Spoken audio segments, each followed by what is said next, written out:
The sea's an amazing place. It's very resilient, but obviously with some of this level of activity that we're getting, you just can't cope with that. When you think to yourself, do I go out there, don't I, don't I, what do I do? It's the mental part of it as well that is taking its toll on some of us. We can't see this harbour being here in 5-10 years, not for fishing boats.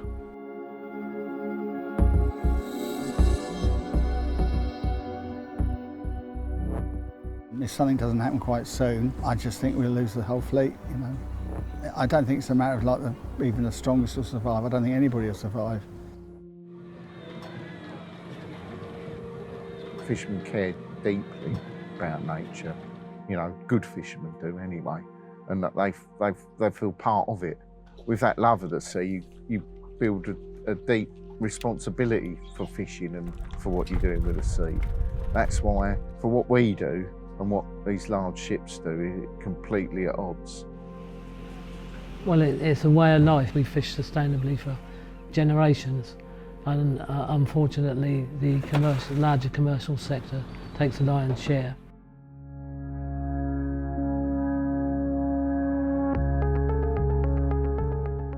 When we get out to sea, we're coming across 40-metre vessels, 100-metre vessels.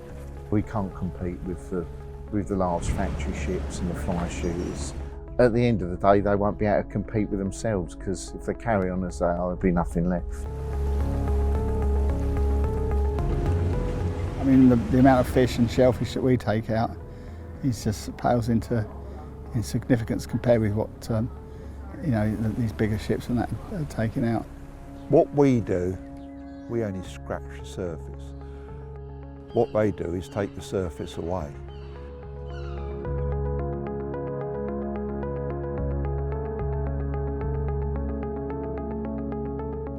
The NFFO is the National Federation of Fishermen's Organisations. I don't feel that we ever had a lot of support in recent years from the NFFO. They will say they represented us, but it turned away from small boat fishers. It concentrated on the producer organisation. The fishing vessels we're talking about are mostly on the board of the NFFO. And so how can they be independently scrutinised by the industry if they're part of it? We were all keen to get sort of Brexit done, and we were promised everything that would make a difference to us, but unfortunately, you know, none of the promises that were made to us were ever carried out. There is an urgency to get something done in this channel before the fly shooting does exactly the same as what the pulse beaming did for the east coast and southeast corner, and wipe it out. You look at the Thames, parts of North Kent and that, there's no boats there now. They've gone. I would like to see all industrial fishing stopped, and most fishermen would, to give the species a chance. I mean, all species should have at least one opportunity to breed. There's only a finite resource of fish there. We can't all catch it. Why not let the sustainable sector of the industry catch a fair share of that fish instead of taking it before it ever gets to us? We're desperate for change.